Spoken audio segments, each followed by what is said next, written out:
आज हम लोग 12th क्लास के अंदर सॉल्यूशन चैप्टर में पढ़ने जा रहे हैं Raoult's law for non volatile solute. अब देखो इसका मतलब क्या है। जैसे मान लो कि आपको एक सॉल्यूशन बनाना है, ठीक है। आपके पास एक सॉल्यूशन है जिसमें आपके पास क्या होगा, सॉल्यूट होगा, ठीक है। इसमें मान लीजिए आपने सॉल्यूट ले लिया, आपने फिर लेना होगा आपको सॉल्वेंट। मान लो इसमें आपने रख लिया, कुछ सॉल्वेंट को रखा हुआ है, और फिर ये दोनों को मिक्स करके आपने बनाया है एक सॉल्यूशन। और इस सॉल्यूशन को कैसे बनाया हो, तो इस सॉल्यूशन में सॉल्यूट को भी ऐड किया और सॉल्वेंट को भी ऐड किया, तब जाके हमारा बना ये सॉल्यूशन। अब देखिए यहां पर हमको समझना क्या है, इसके अंदर मेन चीजें ध्यान समझना। सॉल्यूट है कैसा है, नॉन वोलेटाइल। नॉन वोलेटाइल का मतलब बच्चे लोग यहाँ पर वेपर ही नहीं बनेगा। वेपर ही नहीं बनेगा तो कैलकुलेट क्या करोगे, इसका वेपर नहीं बन रहा है। सॉल्वेंट वोलेटाइल है, सॉल्वेंट वोलेटाइल अगर नहीं लेंगे तो फिर वेपर बनेगा ही नहीं दोनों का, तो फिर कैलकुलेट क्या होगा। इसलिए सॉल्वेंट तो वोलेटाइल होना ही चाहिए दोनों ही केस में। सॉल्वेंट आपके पास वोलेटाइल है, और अगर मान लो कि आपने जो सॉल्यूशन बनाया वो सॉल्यूशन के अंदर क्या मिक्स किया, सॉलिड भी मिक्स किया, सॉल्वेंट को भी मिक्स किया, तब जाके आपके पास बना है सॉल्यूशन। तो यहां देखो ये सॉल्यूशन में हम पूछेंगे कि जैसे इसको ए कंपोनेंट मान लेते हैं, इसके कंपोनेंट को अगर हम बी मान लेते हैं, तो आपके पास जो सॉल्यूशन होगा उसमें तो दोनों के कंपोनेंट होंगे, ए के भी होंगे बी के भी होंगे। ए के भी कंपोनेंट है और बी के भी कंपोनेंट है। तो इसका मतलब है कि मुझे अगर यहाँ पर टोटल वेपर प्रेशर को कैलकुलेट करना है तो क्या होगा इसमें, तो कहोगे पी और पीबी के प्रेशर को ऐड कर देंगे। मतलब इसका जो प्रेशर है मान लेते पी है, इसका जो प्रेशर है मान लेते पीबी है। तो क्या ये सही है? क्या ए वोलेटाइल कंपोनेंट है? नहीं है, वेपर तो इसका बनेगा ही नहीं। जब वेपर ही नहीं बनेगा तो प्रेशर क्या निकालोगे। तो इसका मतलब है कि इस बार जो प्रेशर निकलेगा वो ए का नहीं निकलेगा, क्योंकि ये तो वेपर में बना ही नहीं रहा है। तो सिर्फ मतलब इस बार जो सॉल्यूशन में जो आप वेपर प्रेशर कैलकुलेट करोगे वो तो सिर्फ और सिर्फ सॉल्वेंट का ही होगा। उसके अंदर तो कोई भी सॉल्यूट है लेकिन फिर भी उसको तो वेपर बना ही नहीं रहा है। तो इसलिए अब जो सॉल्यूशन हमारा जो बनेगा उसके अंदर जिसका वेपर बन सकता है वो तो यहाँ पर सिर्फ सॉल्वेंट ही है। तो वेपर प्रेशर ऑफ सॉल्यूशन क्या कर देंगे, is equal to the vapour pressure of solvent, बस। अब अगर मान लो कि अब यहां पर जो प्रेशर होगा अभी जब प्योर स्टेट में है तो उसका क्या बताए थे, कोई भी चीज अगर अभी प्योर स्टेट में रहती है तो उसके वेपर प्रेशर को कैलकुलेट किया रहता है बाई एक्सपेरिमेंटली। तो इसको एक्सपेरिमेंटली कैलकुलेट किए, मान लो इसको हम इंडिकेट कर दे रहे पी नॉट से। यहां पर तो वेपर नहीं बनना, इसलिए इसके बारे में बात ही नहीं करना है। चलो बच्चों लोग अब हम लोग लिख सकते हैं, पहले तो इसके बारे में हम लोग को कुछ लाइन लिखना होगा, क्या क्या हम लोग कर रहे हैं। लिखेंगे यहां से when a non volatile या फिर कभी कभी वोलेटाइल ना लिखे इलेक्ट्रोलाइट भी आ जाता है, नॉन इलेक्ट्रोलाइट भी हो सकता है, ठीक है। दोनों एक ही है, मतलब ऐसा नहीं है ये आ जाएगा तो उसके लिए कुछ नया एक्सप्रेशन में बनाना पड़ेगा। नॉन वोलेटाइल या फिर non electrolyte solute is added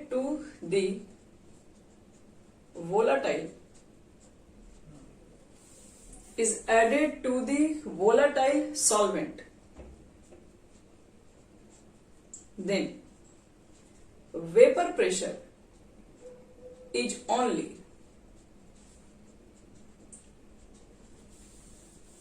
when a non-volatile solute is added to the volatile solvent, then vapor pressure is only due to नहीं कोई जरूरत नहीं है, आप इसी को मेन लिखेंगे।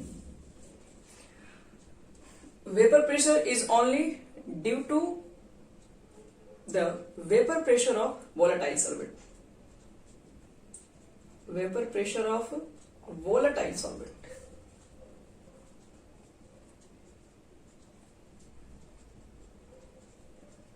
बस यही बच्चे लोग इसका मेन स्टेटमेंट है। आप कोई भी नॉन वोलेटाइल सॉल्यूट को ऐड करते हैं, एक नॉन वोलेटाइल को ऐड करते हैं वोलेटाइल सॉल्वेंट में, तो जो वेपर प्रेशर जो आप कैलकुलेट करेंगे वो तो सिर्फ वोलेटाइल सॉल्वेंट की वजह से ही होगा, सिर्फ सॉल्वेंट का ही वेपर प्रेशर बनेगा। तो शॉर्टकट में एक लाइन तो लिख ही सकते हैं, vapour pressure of solution is equal to क्या बोलेंगे, vapour pressure of solvent. In the solution. जो सॉल्यूशन का जो वेपर प्रेशर होगा वो सॉल्वेंट का ही वेपर प्रेशर के इक्वल होना चाहिए। ये हमारा कंडीशन है। चलो इसके बाद अप्लाई करेंगे then according to Raoult's law. बिठा रहे बच्चे लोग इसके बाद से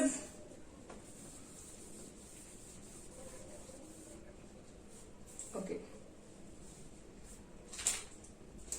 ये चीजों को अगर किसी को यहाँ पे डाउट है, समझ में नहीं आ रहा तो पूछ सकता है इसमें क्या क्या बात बोल रहे हैं। वेपर प्रेशर जो सॉल्यूशन होगा वो इक्वल होगा सिर्फ वेपर प्रेशर ऑफ सॉल्वेंट के, जो सॉल्यूशन में प्रेजेंट है। तो then according to Raoult's law, अब याद करते हैं रॉल्स लॉ क्या बोले थे।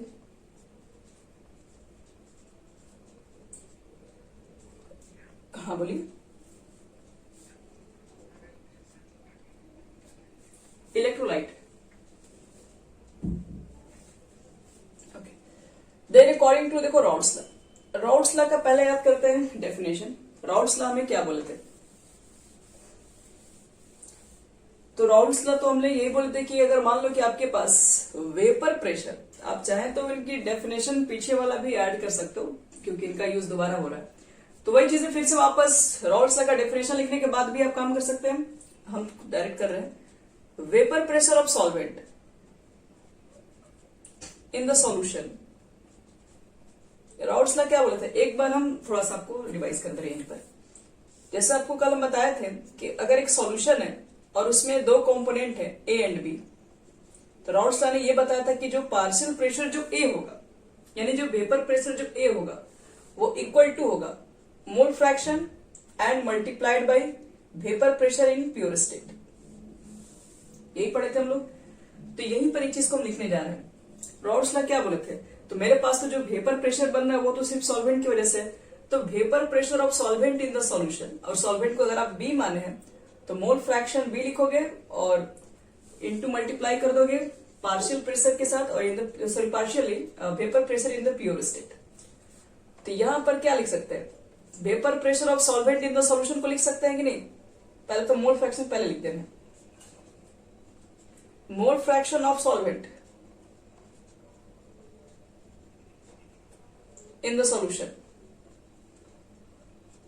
और मल्टीप्लाइड, आगे पीछे लिखो कोई दिक्कत नहीं, इधर भी लिख सकते थे। मल्टीप्लाइड किसे करना है, तो vapour pressure of solvent in pure state, solvent है ये इन प्योर स्टेट। देखो तो बच्चे लोग ये बातें सबको समझ में आ गई है जो हम लिखे हैं। जो वेपर प्रेशर जो सॉल्वेंट का होगा वो इक्वल होगा किसके, मोल फ्रैक्शन के, मोल फ्रैक्शन ऑफ सॉल्वेंट जो कि सॉल्यूशन के अंदर है, और वेपर प्रेशर जो कि प्योर स्टेट में। ये स्टेटमेंट से, रॉल्स लॉ के स्टेटमेंट से चीज लिख रहे हैं हमें। तो अब देखो तो हम लिख सकते हैं, हमें तो क्या करना है, हमें तो सॉल्यूशन का टोटल वेपर प्रेशर निकालना है।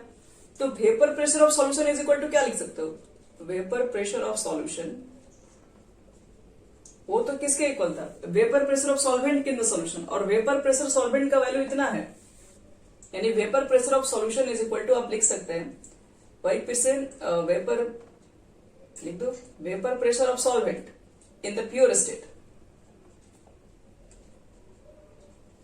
इन द प्योर स्टेट, और मल्टीप्लाइड किसे करोगे, मोल फ्रैक्शन, तो मोल फ्रैक्शन में किसका, तो of solvent in the solution.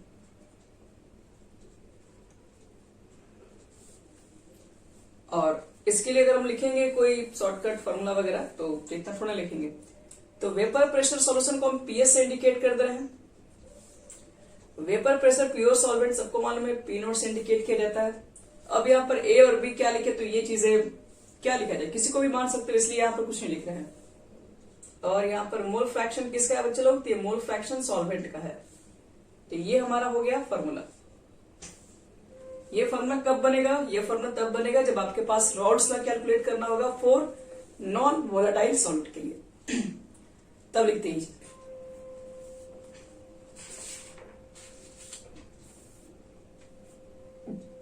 हो गया यहां तक सबका।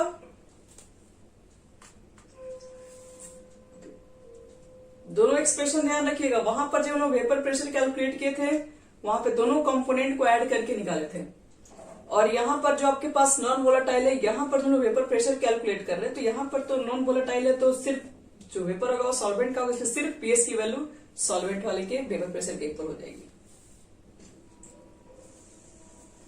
अब यहीं पर आपको एक और टर्म हम बताते हैं जिसका नाम है relative lowering in vapour pressure. Relative छोड़िए, lowering in vapour pressure. Relative lowering लोग कोलिगेटिव प्रॉपर्टी के अंदर पढ़ते हैं। हो गया बच्चे यहां तक सबका? ओके।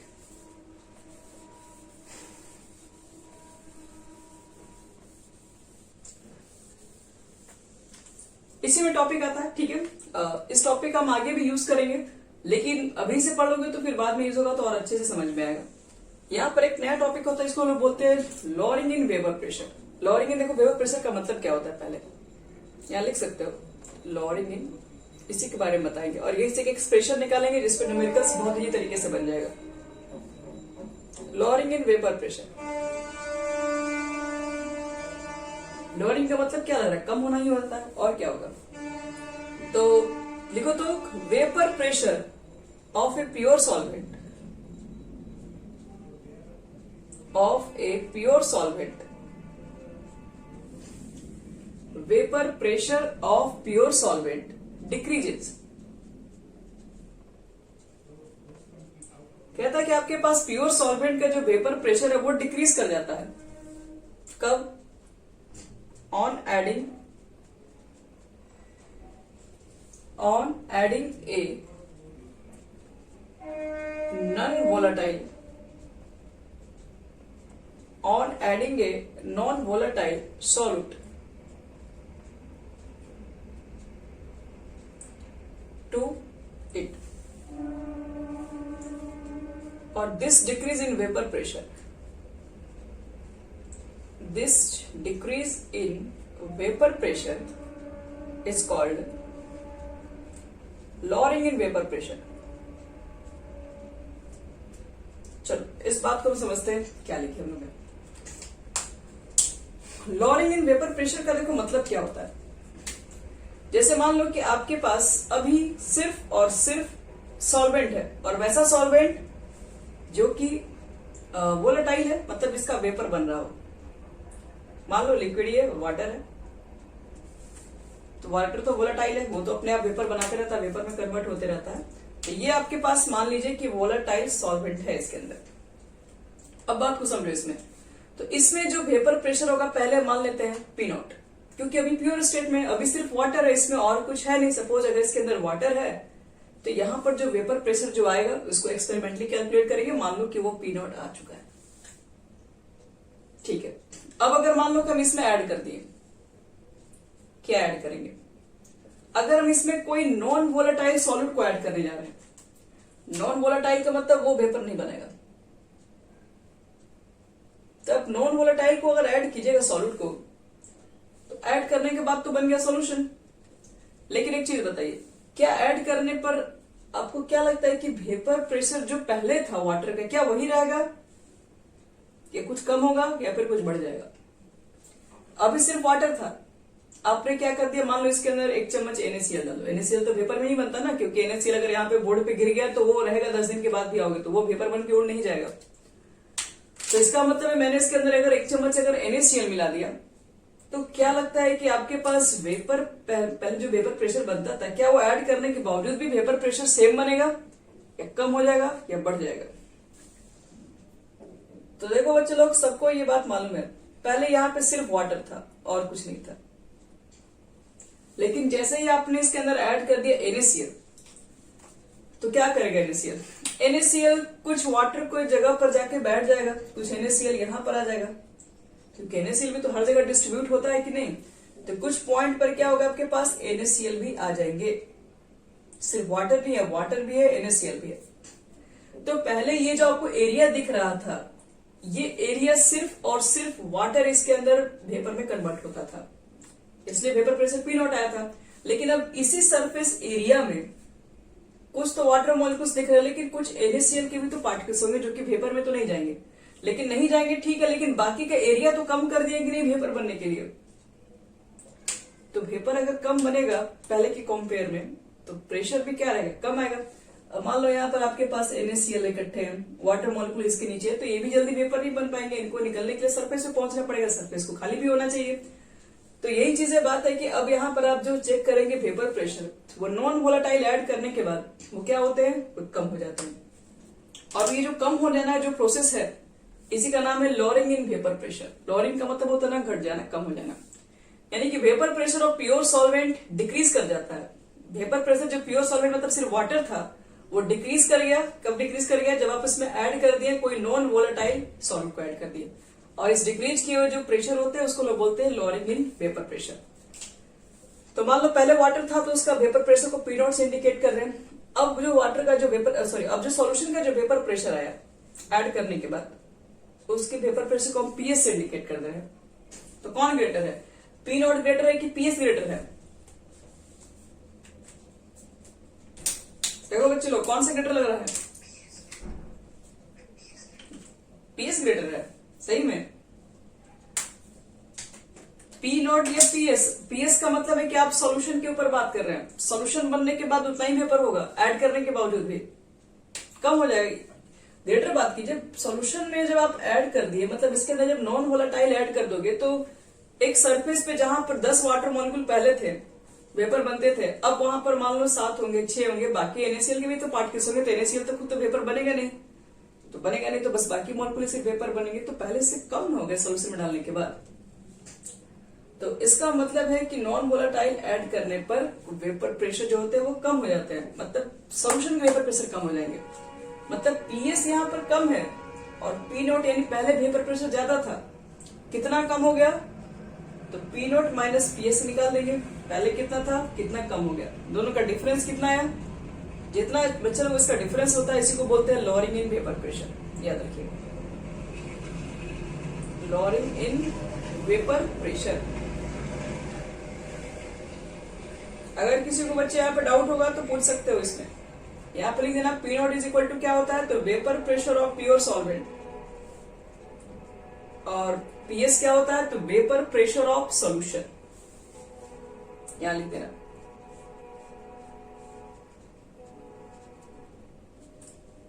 यहां तक हो गया सबका?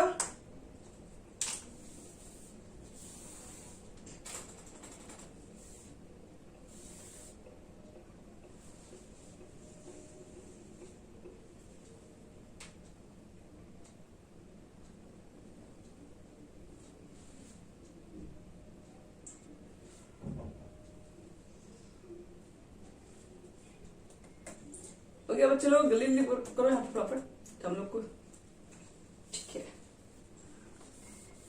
तो वेपर प्रेशर हमारे पास, लॉरिंग इन वेपर प्रेशर हमारा कंप्लीट हो गया। अब देखो इसी एक्सप्रेशन में हम आगे बता रहे हैं, रॉड्स लॉ को भी ऐड करने जा रहे हैं।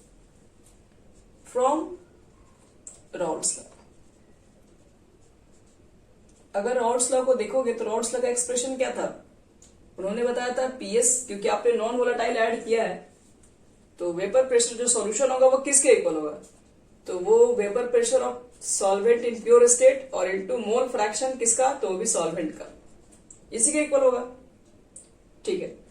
और PS की वैल्यू हम लोग क्या रख सकते हैं, तो PS की वैल्यू अभी क्या रख सकते हैं इसी तो हमें नहीं पता, लेकिन हाँ एक चीज और, P0 माइनस PS का वैल्यू कितना होगा ये बता सकते हैं हम लोग। देखो यहाँ पर P0 माइनस PS की वैल्यू, जिसको हम लोग लॉरिंग इन वेपर प्रेशर कहते हैं, तो P0 की वैल्यू नहीं पता, PS की वैल्यू हम ये वाला वैल्यू यहां पुट कर दे रहे हैं, P0 सॉल्वेंट और मोल फ्रैक्शन ऑफ सॉल्वेंट, दोनों में कॉमन ले लो बच्चे लोग, P0 क्या बचेगा 1 minus mole fraction of solvent, और 1 minus mole fraction of solvent क्या होता है, तो मोल फ्रैक्शन सॉल्यूट सॉल्वेंट का तो 1 होता है, और 1 में से सॉल्वेंट के मोल, हाँ तो मोल फ्रैक्शन ऑफ आपके पास आ जाएगा सॉल्यूट। तो यहां पर हमारा एक नया एक्सप्रेशन मिलेगा, देखो क्या, P0 माइनस PS बटे में P0 इज इक्वल टू होता है मोल फ्रैक्शन ऑफ सॉल्यूट।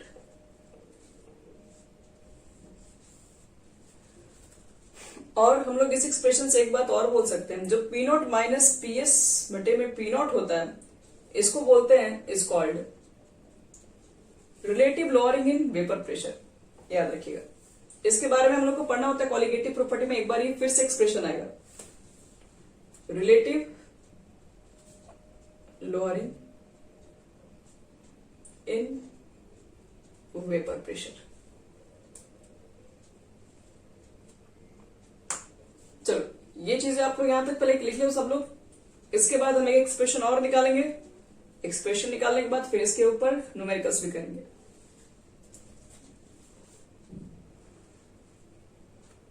हो गया बच्चे लोग, ऊपर से मिटाए।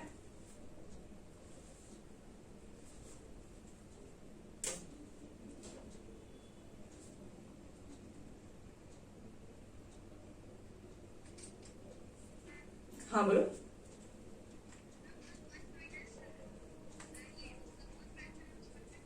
हाँ तो ये लोग पढ़े थे ना, मोल fraction of solute plus mole fraction of solvent, ये दोनों का सम होता है 1 मोल फ्रैक्शन में। तो 1 में से मोल फ्रैक्शन के सॉल्वेंट को माइनस करेंगे तो सॉल्यूट ही आएगा ना। यस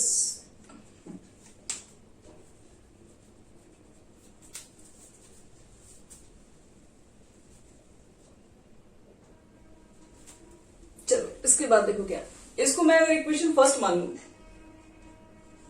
और हम इसको इक्वेशन अगर मान ले सेकेंड, तब देखो एक एक्सप्रेशन हम और बना सकते हैं। क्या बना सकते हैं देखिए, अगर मान लो बाई चांस मैंने डिवाइड कर दिया सेकेंड बटा फर्स्ट को डिवाइड कर दिया, सेकेंड बाई फर्स्ट करोगे तो P nought minus P S बटे में P S is equal to P nought minus P S की वैल्यू है P nought mole fraction of solvent. P S की वैल्यू कितनी है, तो पी नॉट और वही है पी नॉट किसका है, पी नॉट सॉल्वेंट का ना यहाँ पे था, और यह mole fraction of solvent. P nought दोनों में कैंसिल, यानी कि P nought minus P S बटे में P S is equal to mole fraction of solute, but sorry solute नहीं सॉल्वेंट, और मोल फ्रैक्शन ऑफ सॉल्ट। तो ये हमारा एक्सप्रेशन हमें कभी भी जरूरत पड़ेगा तो हम इस क्वेश्चन के लिए भी यूज कर सकते हैं, ये भी ध्यान रखिएगा। चलो यहां तक हो गया सबका।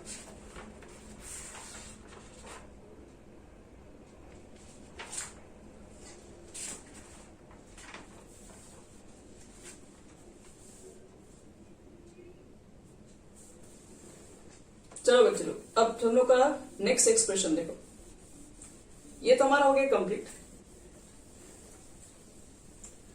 अगर मान लो कि मुझे मोल फ्रैक्शन को कैलकुलेट करना है, कभी कभी आपके पास ये भी क्वेश्चंस होते हैं, मोल फ्रैक्शन को कैलकुलेट कीजिए बट इन वेपर फेज। अभी तक आपने राउल्ट्स लॉ के सॉल्यूशंस को देखा, तो राउल्ट्स लॉ के एक्सप्रेशन को देखा, उसमें मोल फ्रैक्शन को कैलकुलेट करने के लिए तो मोल फ्रैक्शन निकाल देंगे उसके फॉर्मूला से, लेकिन वो जो मोल फ्रैक्शन निकालेंगे वो मोल फ्रैक्शन जो है वो कंपोनेंट का जो कि सॉल्यूशन में प्रेजेंट है, और आपको जो हम बताने जा रहे हैं वो मोल फ्रैक्शन वेपर फेज में अगर होगा, मतलब गैसियस फेज में भी तो बहुत सारे मोल्स होंगे ना, जैसे ए और बी के कंपोनेंट्स प्रेजेंट हैं ए और बी के, तो गैसियस फेज में भी उसके मोल्स होंगे। तो मुझे मालूम करना है कि मोल फ्रैक्शन ए का कितना होगा इनके वेपर फेज और बी का कितना होगा। तो अब लिखो हेडिंग आपके पास कैलकुलेशन,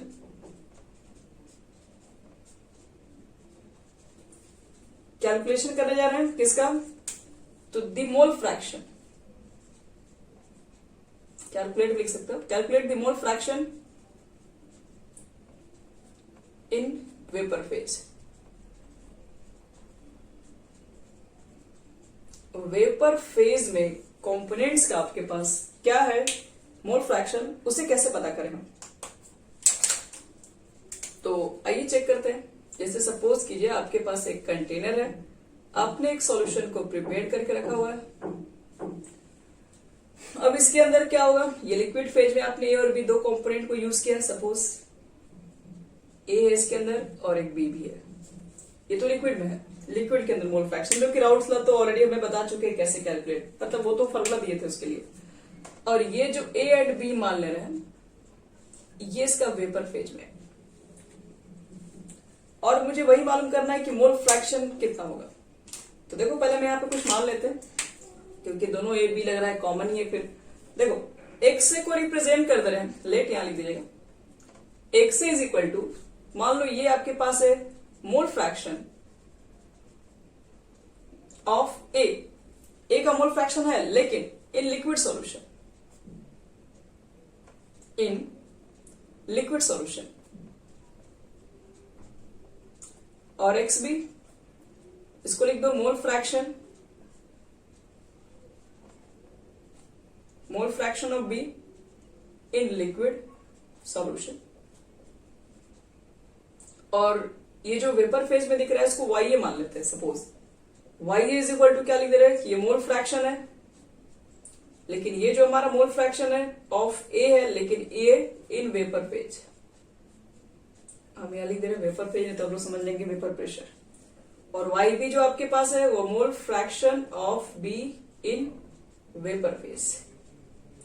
चलिए ये चीजें हम लोग नोट कर लिए। अब यहां से मैं एक चीज लिखने जा रही हूं, अकॉर्डिंग टू रॉड्स लॉ।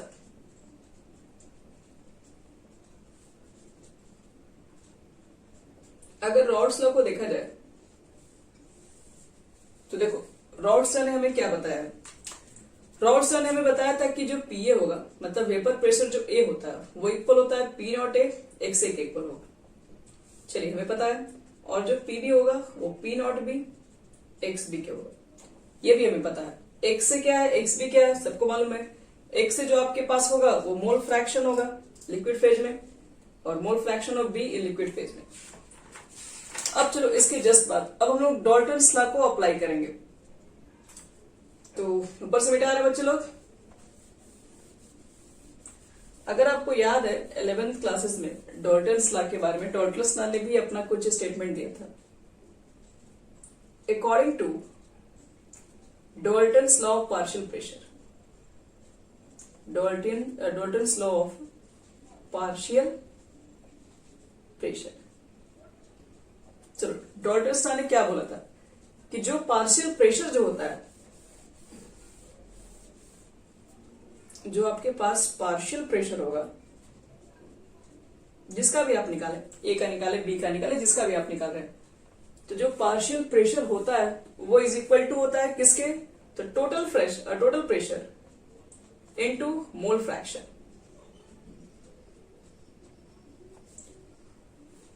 यही होता है। और डॉल्टन्स लॉ ने जो भी अपना स्टेटमेंट दिया था वो गैसेस थ्योरी में ही आपको पढ़ने को मिलता है, मतलब गैसेस के ऊपर ही बात करते थे। तो अगर मुझे मान लो कि पार्शियल प्रेशर ए के लिए कैलकुलेट करना है, ठीक है, तो उन्होंने ये स्टेटमेंट दिया था टोटल प्रेशर, जिसको हम लोग पीटी से इंडिकेट कर दे रहे हैं। मोल फ्रैक्शन, अब देखो ध्यान से, आप मोल फ्रैक्शन निकालने जा रहे हैं, तो डॉल्टन्स लॉ का जो भी स्टेटमेंट है वो हमारे पास किसके लिए होता है, तो मोल फ्रैक्शन जो होता है वो वेपर फेज के लिए होता है। तो यहां पर वेपर फेज में जो आपके पास है उसको हम वाई से इंडिकेट कर दे रहे हैं।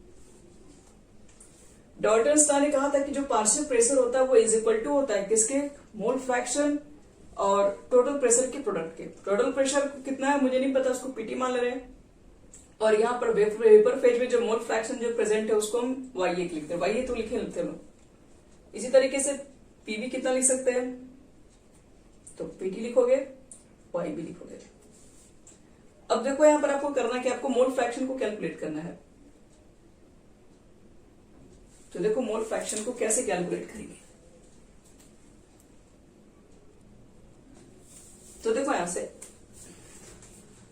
मोल fraction of A in vapour phase, आपको यही तो कैलकुलेट करना है हेडिंग में। तो y इज इक्वल टू हो जाएगा पीए, यानी वेपर प्रेशर आपके पास ए का कितना है और नीचे टोटल प्रेशर कितना है। फिर यही चीज है, अगर मोल फ्रैक्शन आपको बी को कैलकुलेट करना है तो पीवी पुट करना पड़ेगा और नीचे ये आपके पास पीटी चला जाए टोटल प्रेशर। अब कहा जाए पी की वैल्यू कितना पुट करें और पीटी की वैल्यू कितना रखें। देखिए पीए की वैल्यू आपके पास ऑलरेडी है, पीए क्या है, पार्शियल प्रेशर ऑफ ए कितना प्रेशर लगा रहा है। और यहां पर भी तो सेम ही चीज है, बात आखिर ए के लिए भी प्रेशर कौन लगा रहा था, वेपर ही तो लगा रहा था, तो ये भी उसी फॉर्मूला पर है। और यहां पर भी तो वही चीजें हैं। तो आप क्या कर देंगे, पीए की वैल्यू पुट कर दोगे, पीबी की वैल्यू पुट कर दोगे। तो वाई इज इक्वल टू क्या हो जाएगा, पहले पीए पी नॉट ए से लिखोगे, पीटी कितना लिखोगे, टोटल प्रेशर। टोटल प्रेशर कैसे निकालते हैं, दोनों प्रेशर को ऐड कर देंगे, यानी कि पी नॉट ए से plus P nought B X B. ये हमारा हो गया एक्सप्रेशन वेपर फेज में मोल फ्रैक्शन को कैलकुलेट करने का। सेम अगर आपको बी के लिए कैलकुलेट करना है तो यहां पर सेम कर सकते हो, P nought B X B बटे में P nought A X A plus P nought B X B. तो ये हो गया हमारा expressions calculation the mole fraction in vapour phase. चलो बच्चे लोग, इस पे हम एक दो क्वेश्चंस भी आपको यही बनवा दे रहे हैं।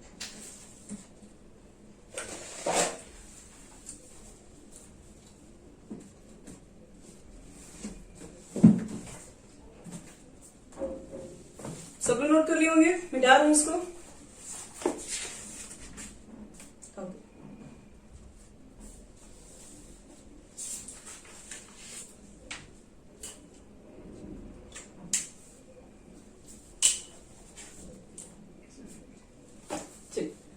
चलो बच्चे लोग, एक क्वेश्चन देगा, सब लोग नोट कीजिए उस क्वेश्चन को।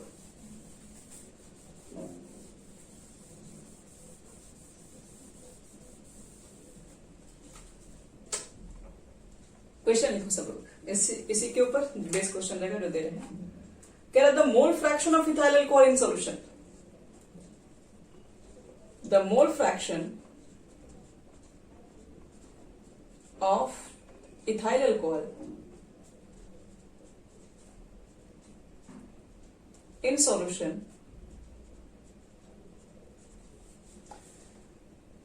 the mole fraction of ethyl alcohol in solution is 0.80 full stop. The vapor pressure of ethyl alcohol, the vapor pressure of ethyl alcohol at the temperature of this solution, at the temperature of the solution is 40 mm of Hg. So what is the vapor pressure of solution? What is the vapor pressure of the solution? चलो, ये question हमारा हो गया complete. अब देखो इसका answer क्या होगा। पहले तो कोई भी क्वेश्चन बनाने से पहले लिखते हैं गिवन। गिवन क्या है उसके अकॉर्डिंग फिर हम सोचेंगे क्या निकालना है, फिर फॉर्मूला पुट करते हैं। क्वेश्चन में गिवन है बच्चे लोग, आपके पास mole fraction of ethyl alcohol in solution, मतलब एक सॉल्यूशन है जिसमें इथाइल अल्कोहल है। अब वो सॉल्यूशन में दूसरा कंपोनेंट क्या है, तो देखिए दूसरा कंपोनेंट के बारे में कहीं कुछ लिखा हुआ है? नहीं लिखा हुआ है। मतलब आपके पास देखिए यहां पर इथाइल अल्कोहल है, तो आप ऐसे भी पता लगा सकते हैं ये 0.80 है, इथाइल अल्कोहल है सॉल्यूशन के अंदर। तो इसका मतलब है कि दूसरा कंपोनेंट तो कोई होगा ही नहीं, तो उसका मोल फ्रैक्शन तो 1 हो गया रहता है। 0.80 क्यों होता है? तो दूसरा सॉल्यूशन भी है, दूसरा इसमें और भी कंपोनेंट है, लेकिन उसके बारे में क्वेश्चन में जरूरत नहीं है, इसलिए इसके बारे में बात ही नहीं किया। तो C2H5OH है आपके पास एक ये सॉल्यूशन में। दूसरा क्या है कुछ नहीं पता, वाटर भी हो सकता है, कुछ भी आप मान सकते हैं। हम मान लेते हैं कोई एक्स प्रेजेंट है, नहीं पता छोड़ दे रहे हैं। ऐसे तो इथाइल अल्कोहल का सॉल्यूशंस में क्या होगा, जनरली वाटर ही रहता है इन सॉल्यूशन, अगर लिक्विड सॉल्यूशन है तो। फिर क्या रहा है कि the vapour pressure of ethyl alcohol, ये इथाइल अल्कोहल का बच्चे लोग वेपर प्रेशर दिया है, पहले तो मोल फ्रैक्शन दिया, उसको लिख दे रहे हैं mole fraction ethyl alcohol C2H5OH, ये 0.80 दिया हुआ है। दूसरी बात क्या बोल रहा है, the vapour pressure of ethyl alcohol. तो वेपर प्रेशर इथाइल अल्कोहल का मतलब क्या, इथाइल अल्कोहल पार्टिकुलर बोल के दिया हुआ है, तो कितना पुट करेंगे, ये वैल्यू किसका हमारा होगा, इथाइल अल्कोहल का ही होगा, सिर्फ और सिर्फ इथाइल अल्कोहल का होगा, यानी कि P0 C2H5OH कितना आपके पास है 40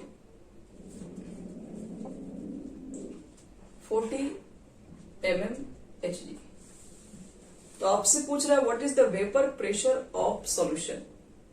सॉल्यूशन में आपके पास वेपर प्रेशर कितना बन रहा है वो आपको बताना है। तो सॉल्यूशन की वेपर प्रेशर निकालने के लिए खैर क्वेश्चन में तो बोलना चाहिए कि सॉल्यूशन इथाइल अल्कोहल का ही बोलना चाहिए, सॉल्यूशन में दूसरा कौन सा कंपोनेंट प्रेजेंट है ये तो क्वेश्चन में भी नहीं क्लियर है। सॉल्यूशन को यहां पर हटाइए, यहां पर लिख दीजिए इथाइल अल्कोहल और इन द सॉल्यूशन लिख दो। इथाइल अल्कोहल का वेपर प्रेशर क्या होगा सॉल्यूशन के अंदर।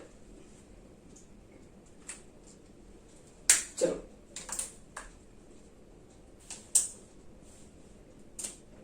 तो कैसे निकालेंगे हम लोग, तो राउल्ट्स लॉ के फॉर्मूला से याद करो। इसमें अगर दो कंपोनेंट प्रेजेंट होते थे तो पीए इज इक्वल टू हम लोग लिखते थे पी नॉट ए और एक्स लिखते थे। तो इसी तरीके से आपको वेपर प्रेशर निकालना है सिर्फ और सिर्फ इथाइल अल्कोहल के लिए। तो पी नॉट इथाइल अल्कोहल लिखोगे और उसके मोल फ्रैक्शन लिखोगे इथाइल अल्कोहल का। पी नॉट की वैल्यू आपके पास 40 गिवन है, फॉर इथाइल अल्कोहल के लिए 0.80 गिवन है और कुछ करना नहीं है, मल्टीप्लाई कर देना है। ये 2 जीरो आपका कैंसिल, 32 mm ऑफ Hg हो जाएगा। बस यही हमारा हो गया फर्स्ट का, आपके पास यही आंसर होगा और कुछ नहीं। क्वेश्चन है आपके पास मोल फ्रैक्शन था इथाइल अल्कोहल का और vapour pressure of ethyl alcohol का दिया हुआ है। तो आपको क्या करना है, वेपर प्रेशर फिर से निकालना, लेकिन इस बार क्या है सॉल्यूशंस के अंदर का निकालना है। थोड़ा क्वेश्चंस में वर्डिंग में प्रॉब्लम इसका लिख रहा है। Vapour pressure of ethyl alcohol solution में नहीं, वो प्योर कंपोनेंट के फॉर्म में गिवन होना चाहिए। चलो एक और क्वेश्चन कर लेते हैं।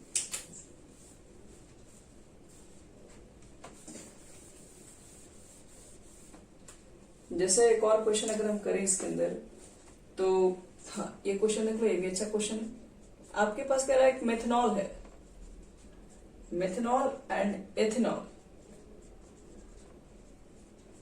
Methanol and ethanol form nearly and ideal solution. Ideal solution क्या होता है उसके बारे में हम लोग आगे बात करेंगे, लेकिन इस न्यूमेरिकल्स में आइडियल सॉल्यूशन बीच में डाल दिया हुआ है, इसका हमें कोई काम नहीं पड़ेगा। यही बात है, आइडियल सॉल्यूशन उसको बोलते हैं जो राउल्ट्स लॉ के फॉर्मूला को ऑबे करता है, जो राउल्ट्स लॉ के फॉर्मूला से बन जाता है, वही आपके पास आइडियल सॉल्यूशन होती है। तो मेथनॉल एंड एथेनॉल को फॉर्म मतलब मिक्स कर दिया गया और आइडियल सॉल्यूशन उन्होंने फॉर्म किया हुआ है एट 300 केल्विन पे। तो ए solution is made by A solution is made by mixing. A solution is made by mixing 32 gram methane, 32 gram methanol and 23 gram ethanol at 300 Kelvin. और आपको क्या करना है, calculate the partial pressure of the constituent and total pressure. मतलब methanol ethanol का आपको partial pressure भी calculate करना है। क्या क्या कैलकुलेट करना है देखो, हम शॉर्टकट थोड़ा लिखते हैं। एक तो पार्शियल प्रेशर कह रहा है मेथनॉल का बताओ, एक पार्शियल प्रेशर आप एथेनॉल का बताओ और एक टोटल प्रेशर भी बताओ कितना होगा। ये सारी चीजें आपको बताना पड़ेगा।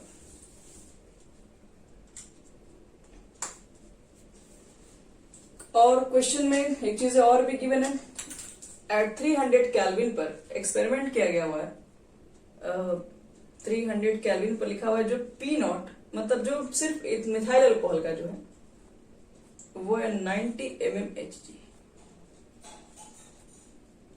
और पी नॉट C2H5OH जो आपके पास है वो 51 mmHg है।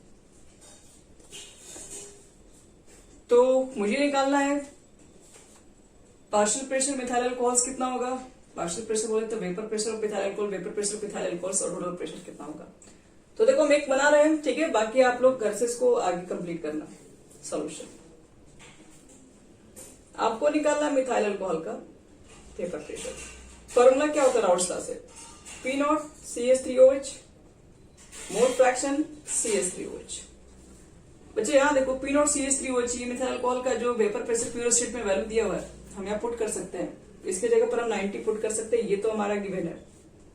अब मोल फ्रैक्शन कैलकुलेट करना, mole fraction is equal to क्या होता है, जिसके मोल फ्रैक्शन निकालना उसके मोल्स ऊपर रखते हैं, नीचे क्या रखेंगे जो भी कंपोनेंट जितने प्रेजेंट होते हैं सबके मोल्स को ऐड करेंगे। तो आपको मोल फ्रैक्शन निकालना है किसके, मिथाइल अल्कोहल। तो मिथाइल के मोल्स को ऊपर रखो, तो फिर मोल्स ऑफ मिथाइल अल्कोहल लिखोगे, और फिर क्या लिखोगे, मोल्स ऑफ मिथाइल अल्कोहल, और क्या आपके पास है, मोल्स ऑफ मिथाइल अल्कोहल। ये दोनों को ऐड करना पड़ेगा फिर। तो moles is equal to given mass by molar mass. Given mass आपके पास 32 है मिथाइल अल्कोहल के लिए। अब आप खुद चेक कर लो कि CH3OH का मोलर मास कितना होगा।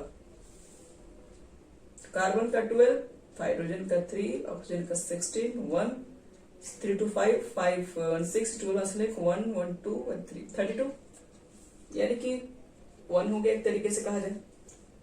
तो फिर से मिथाइल अल्कोहल है, तो फिर से ये 1 हम डायरेक्ट लिख दे रहे हैं, 1 ही यहां पर आएगा।